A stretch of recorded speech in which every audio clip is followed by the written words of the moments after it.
500 years ago, he washed ashore the sole survivor of a shipwreck. And upon the skull of the man who killed his dad, he said, "I'm mad, I must eradicate piracy, injustice and cruelty, and all my sons will follow me, so evildoers will believe that this man cannot die." G'day, this is Expand the Phantom podcast. Our website is chroniclechamber.com, and you can subscribe to our podcast via YouTube or through your favourite podcast apps.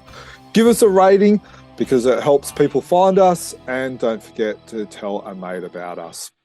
I am Jermaine, and today I am joined by Dan. How are you, Dan? Yeah, I'm good, Jermaine. I'm very excited to be chatting fandom tonight, and I'm very excited about what we're chatting about. So, can't wait to get into it.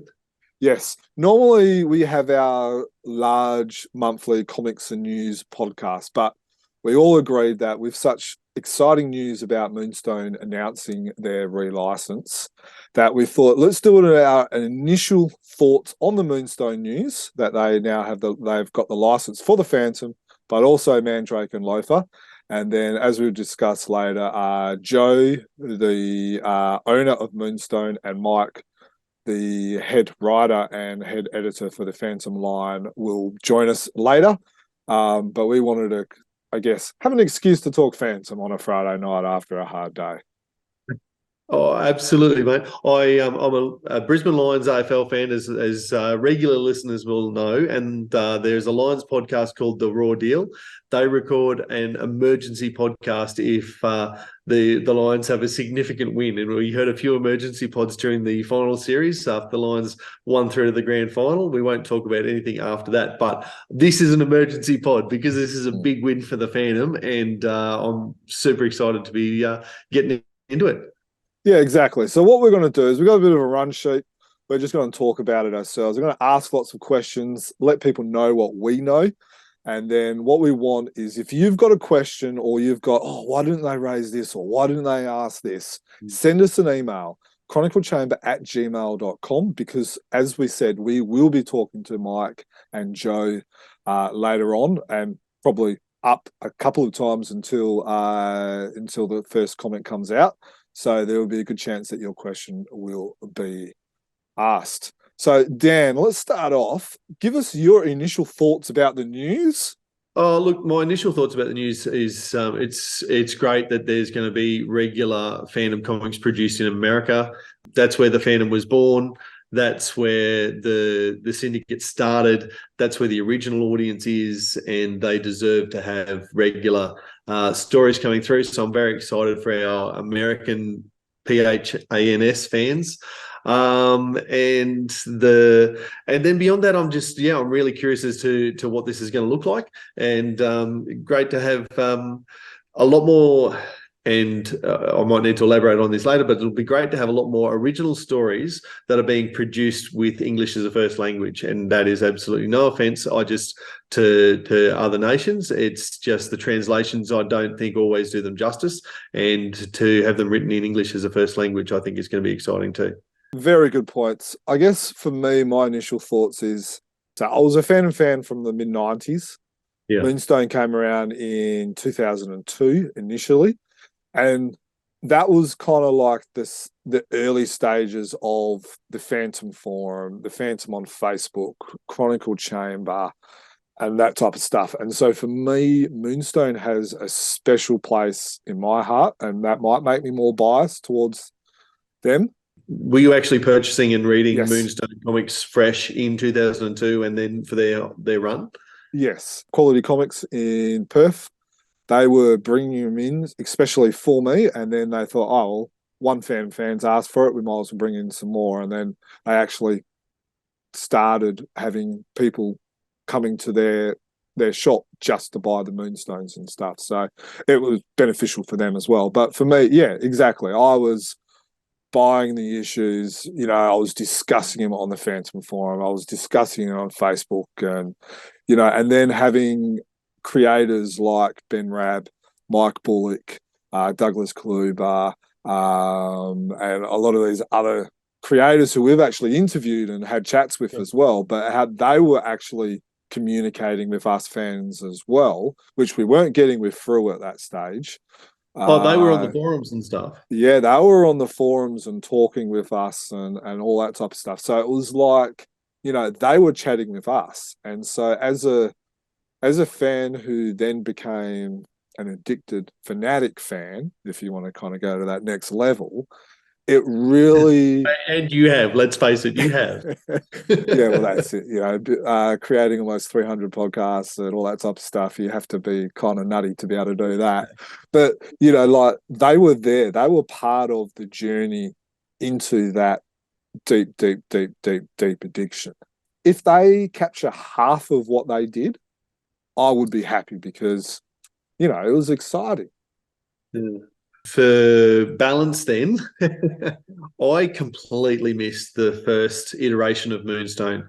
I actually moved to Mount Isa in 2001, so the year before Moonstone came out, and there was no comic shops up in Mount Isa, you know, remote northwestern Queensland mining town, 3,000 k's from the closest comic book shop. So I've got four Moonstone comic books in my collection, and I don't actually think I've read any of them to this stage. And I know that I'm going to go into those and dip into the Chronicle Chamber resources as well to catch up, so that I can go forward, because I'm excited. You know, now that they're around again, I'm excited to catch up on them. But yeah, completely missed the first iteration. Almost the exact opposite experience to what you've had there, Jim. Yeah, it's interesting. I guess why, for me, this is important, on top of everything you've already discussed, which is about it being the birthplace of the Phantom, you know, new stories in English, etc., which you've already talked about, is, for me, it's important and it's exciting because it coincides with what Frew, Egmont are already doing, which is really good. And then you've got, you know, Norway, Germany, France, Hungary, you know, and Greece, and all those other countries that are producing Phantom comics. And that's it. It's exciting to have any new country, let alone, America. Yeah. And on top of all of that, you've got the TV show that's in development at the moment. Yeah. You've got the video game that's going to be coming out in 2024. Yep. And then you've got the NECA figurines, which were very, very popular in the States. And from what are they still available, those figures, do you know, or no? Yes. Yeah. They are. Yep. And from what we've been told, they actually had to reprint or reprint. I guess that's the whatever it is when you do the figurines. They've actually had to reprint those to supply demand. So, you know, all of those type of things.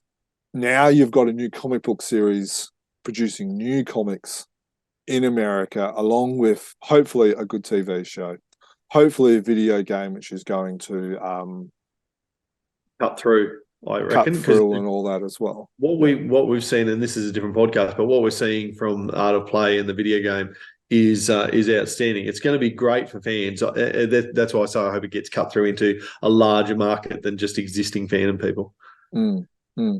And there's an and in knowing what Moonstone are like and talking to Ash, you know, you can almost see, even before its communications actually started, that there's going to be some cross-platform, and you know, they'll be crazy not to also promote the TV show. And you know, hopefully we'll know a little bit more about the TV show when, you know, the video game and the comic book series are coming out. So, you know, for the Phantom to become popular, which then increases the value for everyone's collections, and means that we're going to continue having new Phantom comics. Selfish reasons, but yeah. whether you live in, you know, Sweden or Australia, we want ongoing new Phantom comics. Whether you live in the States and all that, we need America to fall in love with the character again. Now, I'm not saying that on their own all of them are the silver bullet or the one answer, but together it can help. I 100% agree that is a very exciting aspect of what we hope become well, you'd know much better than me how popular Moonstone was in the first iteration again. But if they get those sorts of audience numbers and print runs again, it can only help grow the brand and grow the character. Yeah. Now every time we do a social post on our Facebook, Instagram, or Twitter celebrating Moonstone or celebrating a birthday or talking about an issue and all that, there are the negative fans that didn't like the series. But what I always find interesting is that there's always, every time we do one of those, there's always one or two people saying, I fell in love with the Phantom because of that. Or, I fell back in love, or I found the Phantom because of Moonstone. So there's a lot of fan origin stories due to what Moonstone did. Let's hope they can continue. So, as I know you're a big fan of pointing out, like Moonstone have already produced more original stories in the United States than any other publisher, and now they're going to just build on that. So yeah, really excited to see them get back in the game. So the last time a US publisher published a new story was, I think it was May 2020. So by the time Moonstone create or release their first issue, which we believe will be in the first half of 2024, that'll be 4 years, which is a fair time. Yeah, for sure. And was the May 2020, was that President Kennedy's mission from Hermes Press? Yes. Yeah, and fair to say that had mixed reviews, and wasn't popular amongst a lot of fans, and so you're probably going back even further, but before you get to the first or the last, American produced comic that was well received from fans universally, sort of thing.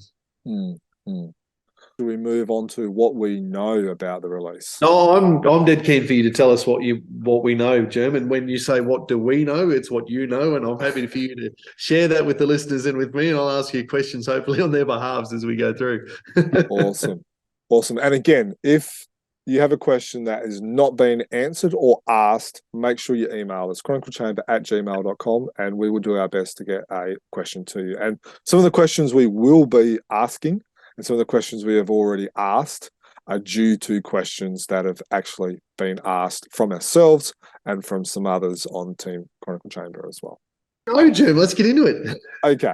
So what we know is that the initial release of all their comic series is going to be a serialized stories. So think what Frew do with their part stories in the back of the issues, like the issue with Heloise, part 1, 2, 3.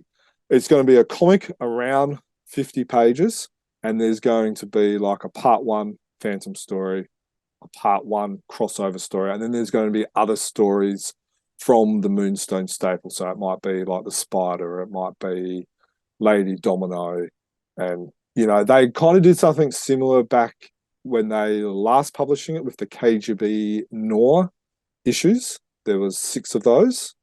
Yeah. So they're going to be serialized stories, which I see it as a bit of a soft launch in a sense that it's it's probably going to gear up to get a lot of more stories published and comics published, and it's going to be able to, hopefully people are going to get excited. They're going to pick up the Phantom, and then they're going, oh, I don't mind this character, so then I might pick up that comic book series, and and stuff like that as well. Now, each story, so part 1, part 2, part 3, part 4, part 5, that is published in the 5 issues, will be around 50 pages, give or take. So each comic will be about 50 pages, and each story that will then be separated into 5 parts will be about 10 pages, but each story will be about 50 pages in total. Does that make sense? So to get that right, so 10 pages per issue, basically, will be Phantom. Yeah, give or take. Comics, give or take, and it'll take you 5 comics, give or take, or just 5? Yeah, give or take. Okay. And this is being published bi-monthly, I think I read. Bi-monthly, yes. So it'll take you about a year to collect a 50-page or thereabouts Phantom story. Yeah, give or take. Yep. All right. Cool. Yeah, some of the stories will be in black and white, which will go with the noir feel. So obviously, if the story, probably the way I'm assuming this, I don't know this for sure, but I'm assuming if the story leads itself to a black and white style, it will probably be in black and white. There will be a crossover with Mandrake and Lothar. So there will be a standalone Phantom story, and then there will be a crossover story with Mandrake and Lothar as well. So do you reckon? Oh, and that'll be a second story in each issue, like you said before. There's going to be multiple, with other Moonstone characters and stuff, who I definitely will not know anything about.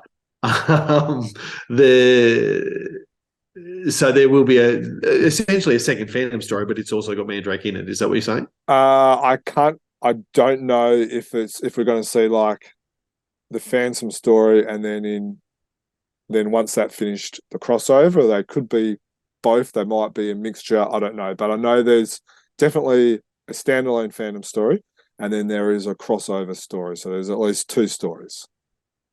Okay. Mike Bullock will be the main writer, which he was the main writer from the previous stories. One of the artists, so whether he's doing the crossover story or the standalone Phantom story, I'm not sure. But he is Sergio Ibáñez, who's from Argentina, and he has a lot of past Moonstone stories credits. So he has drawn stories for Moonstone previously, and so he's kind of on staff. But just to clarify, has he drawn Phantom stories before, or other Moonstone property? Other Moonstone property. Yeah, right. Okay. Well, at least he's a known artist to them. So, and you will have checked out some of his art online. What's his look like with your expert eye? I think he'll look good, and I think he will go well with the noir feel. Now there are other artists, but we're 2 months away until the end of 23, so we're at least say 3 months away from the first issue. So there's going to be more announcements. Now, one of the questions that we had was, is it going to be about the 21st Phantom? Is it going to be portrayed in today's time or the 1930s or what era? And it's going to be today. So like the problems that are happening in Africa today are going to be the problems that the Phantom is going to be trying to solve today. And I think that works well, as we saw with the DC series back in the late 80s, early 90s. And then what Mike Bullock and Ben Rabb, especially, those two created, the stories did in Moonstone. They touched upon slave trading, child soldiers, conflict diamonds, famine, troubled teenagers, gangs, warring factions and all that type of stuff. So I'm assuming that there will probably be some of those elements dictatorships, some of those elements will probably be touched upon in the stories as well. Yeah, fair to say those things haven't changed in Africa, unfortunately, in the last 10 years since Moonstone was writing about them last. And unfortunately, a lot of those tropes are things we've seen in Tim Farntman and Lee Falk stories going back 90 years. A lot of those things haven't changed, sadly. But it will be interesting to see a modern take on them. And that's one thing that I did like about the Marvel stories. I know they're not Moonstone, but some of the Marvel stories I have read that were more modern. Okay, so that's what we do know. Any questions or anything you want clarification on what we do know before we talk about further questions we want to see answered? Just that I was going to make the comment when you talked about it being one story in many different properties and whatever that was in the same magazine, if you like. You talked about a 50-page comic book magazine type thing, of which about 10 pages was going to be spent. It's worth noting that that's actually a more common than not way for Phantom stories to be published. So like Australian listeners who are very used to their fortnightly dedicated Phantom comic we're very unusual in terms of the way this is sold around the rest of the world. We've seen this in the Fantomet Christmas special, all of Fantomet stories really, and issues. That's how the Phantom's produced. Even in Australia, and Giant Size now is moving to that sort of model. So it's not unusual, and it's just a great way to hopefully broaden the audience, get a lot of different people reading it, and going from there. It all costs money. If it's really, really popular, and then if the money's there and the finances are there, we might see an ongoing Phantom series. But who knows? Because I haven't, the Moonstone books that I do have, as I said, I've got 3 or 5 or whatever it is. None of them are those sorts of compilation books. I've got the KGB Noir. It's a trade paperback, I know, but it's the 5 Days of the Dragon and a couple of the Captain Action issues. They're all just Phantom, I think. Well, to be fair, I haven't opened them. The Noir and the 7 days, the 5 days though, I think are. So Moonstone likely, do you think, once a story's finished, to compile it into a trade paperback or a standalone comic just with that story? They've got history in doing that. That was Okay. a question that I have seen on social media is, will they do trade paperbacks? And they have done that. So what they used to do is they'll produce after, say, 4 or 5 issues. So this is on their regular issues. So, 1 to 12 or whatever it was. They would then produce a trade paperback once 5 or 6 issues have been published. They'll do a trade paperback of that, and then they'll continue with the floppies. So okay. I wouldn't be surprised that they will do that because they have got history in doing that. And let's be honest, some Phantom fans out there, it's not cost efficient for them to be able to buy floppies. And so they will wait for the trade paperbacks and potentially get to another market and get to new eyes, which then means you make more money. So it's absolutely. And there will be the completists who get both. So, of course. they'll certainly be able to sell a bunch of them at least. Let's go on to the questions. The other questions we've got up our sleeves that we don't know answers to. Yes, you were talking about being a completist. Now, if you were just a Phantom fan and not a comic, you probably never saw variant covers until Moonstone did them. So it'll be interesting to see whether they do variant covers.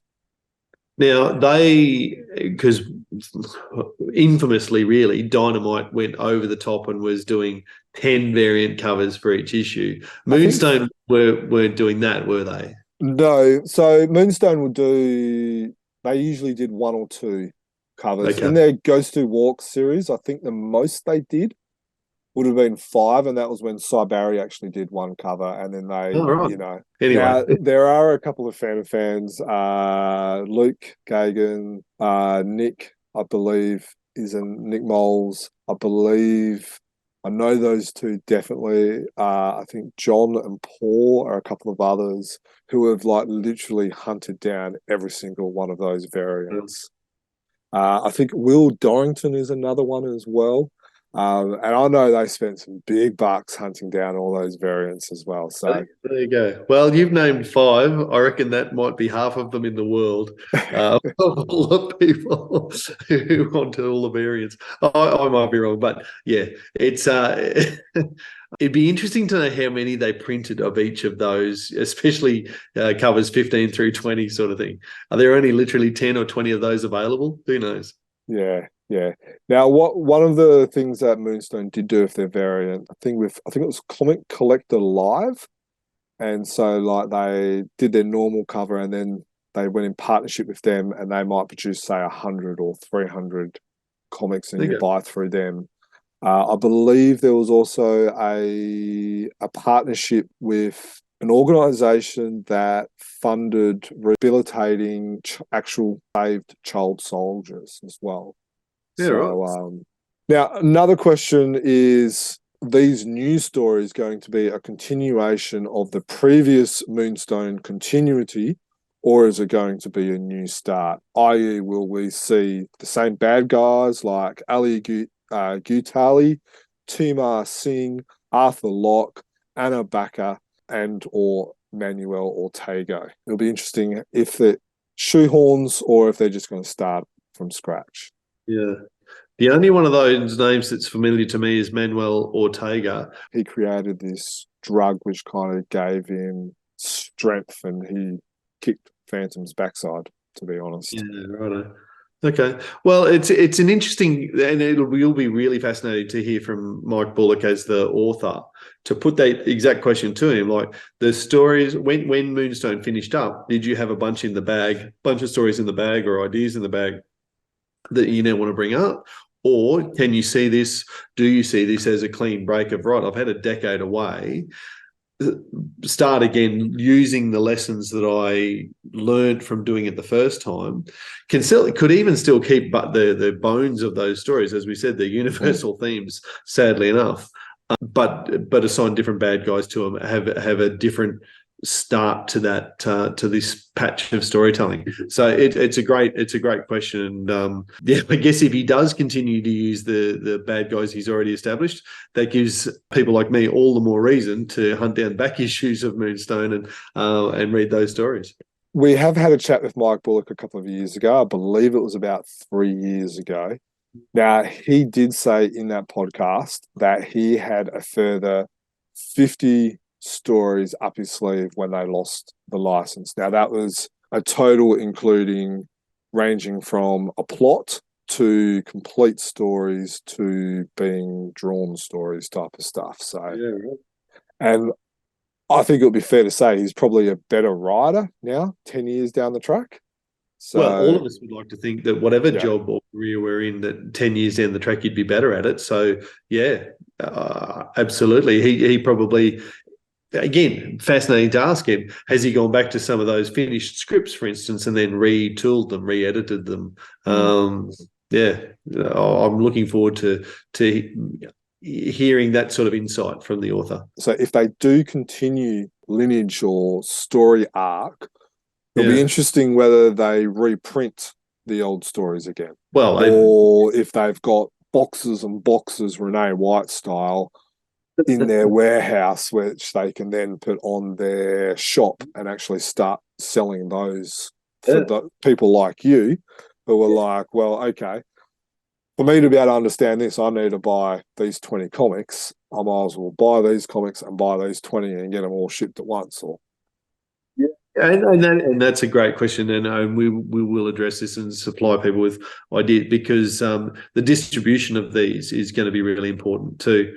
How am I in, Queensland, Australia, going to be able to get one of these comics that's being produced in America, and if I'm in Calcutta in India, or if I'm in Stockholm in Sweden, how am I getting access to these books? So, and I'm sure we'll cover that too. If it is a new start, i.e. they're saying, nope, we're starting afresh, will they follow the Phantom Bible, or will they create their own lineage of historical phantoms, i.e. with birth years and details of wives and stuff like that? Now, in the past, Mike and to a lesser extent Ben Rabb and some of the other creators were very keen to try and follow Lee Falk's example as much as possible. Like, for instance, they had, Jean Latifi marry the 13th Phantom. There's a lot more options for them now than there would have been. So, I mean, 2002, you talk about forums and stuff. Internet looked fairly different in 2002 than what it does now, as we talk to each other over a Zoom chat, planning to record it and produce it as a YouTube video and a podcast on whatever app you choose on your smartphone.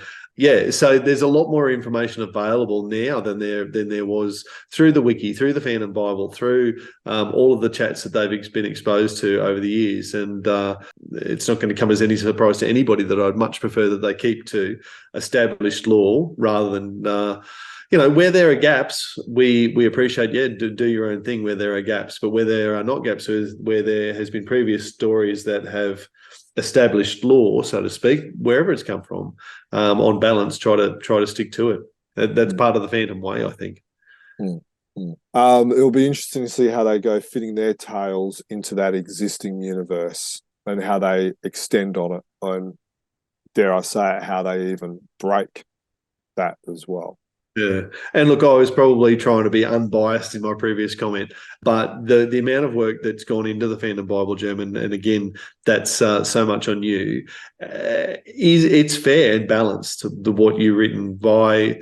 I'll have little quibbles with little things, of course, on different entries, but by and large, the Fandom Bible you've put so much work into is a real fair and balanced bringing together of the universes as they've been existing in the past, and hopefully providing a solid platform in the future. So I would love to hear when we talk to Mike or any of the other writers in particular that the Bible has been something that they've at least had a look through before they committed pen to paper. Yeah, completely agree. In the last, let's say 5 years, Frew, Germany, the French publishers, Greece, have all published Phantom stories that were originally created by Moonstone. Yeah, right. When did Frew do one? They've done the Julie Walker story that Moonstone did in the Julie Walker one.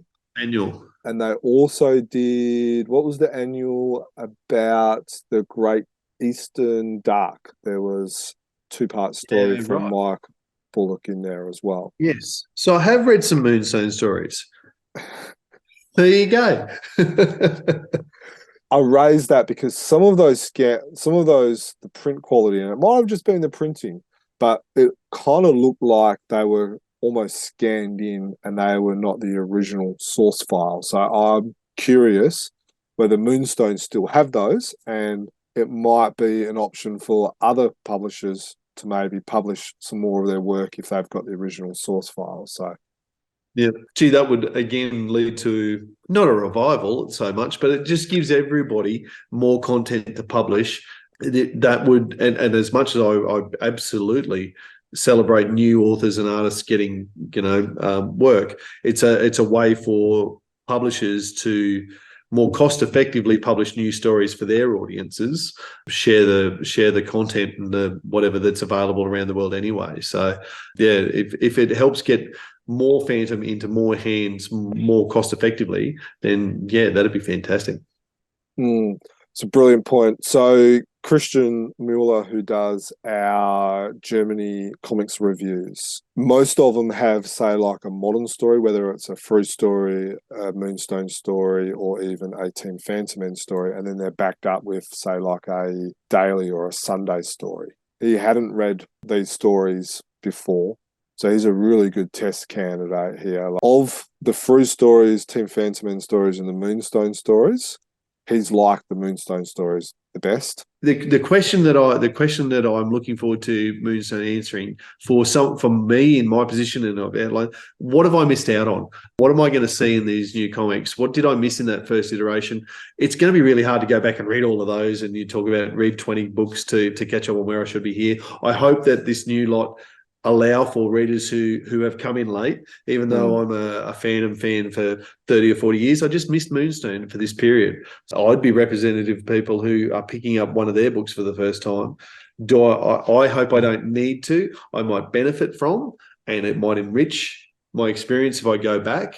But can I pick up the first book from 2024 and enjoy it for what it is, and look forward to the next one, and engage with it that way. So yeah, that's my overall. I was thinking this before we started recording.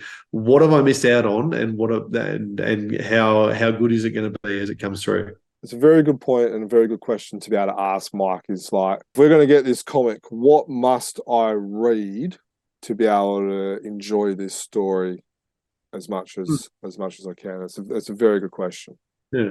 Tell me, how do I get it? So Mike, Joe, I hope you've enjoyed those questions. I hope you have those answers for those questions for when we chat on the podcast. So Dan, the other question that you had is, how can we get the comics?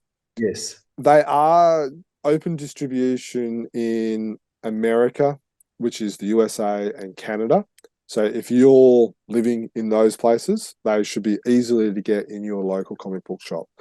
Say, for instance, us, who has a local comic book shop in our hometown or where we source our comics from, but is outside of North America, they are audible and pre-audible via Diamond. distribution, but we would recommend going to your comic book shop and saying, you need to get Moonstone in for me. Yeah. Okay. Now, not everyone has a local comic book shop either that they can talk to or a comic book shop that will actually order them in for them. So the other option is you can order them directly from the Moonstone website. Random question, I've literally just thought of it, but Frew in Australia have made Regal comics available for sale. Off the top of your head, question without notice, do you think Frew might be a company in Australia that would order in a quantity of Moonstone and have them available for sale via their website? If Renee can make money out of it, yes. Yeah, touche. But no, seriously, if we joke, but Frew's in the business to make money. Oh, of course. If they can make money from it, I don't see why not. All right, we might have to put that question to the Frew crew. Yes.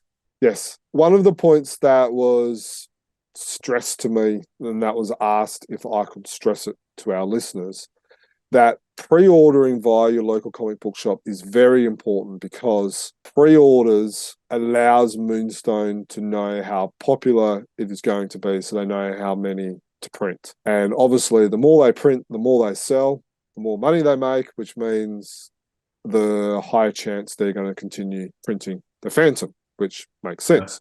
And it also increases the likelihood that they're going to renew their license. Yeah, it's a great point. We absolutely need to go out and do that. See your local comic book store, pre-order your Moonstone book. As we mentioned before, we will be hopefully having Mike and Joe on the podcast or podcasts soon. So if you have other questions that we have not touched upon, email us. Our website is chroniclechamber.com and you can email us at chroniclechamber@gmail.com. If you don't want to email, you can send us your thoughts, your feedbacks, and your questions on our social media platforms. We're on Facebook, YouTube, and Instagram. We are on all the podcast players, so however you listen to your favourite podcasts, you can also listen to us, which includes iTunes, Spotify, and YouTube. Thanks very much, Em. I'm excited. I'm enjoying the anticipation. It's another 3, 4, 5 months, whatever it is, but I can't wait to see some Moonstone books appear in the Phantom Cave. So, yeah, happy Phantoming, everybody, and good talking to you, Jim. Likewise, listeners, thank you for listening. I hope you're excited. We are. And as always, stay safe and happy Phantom.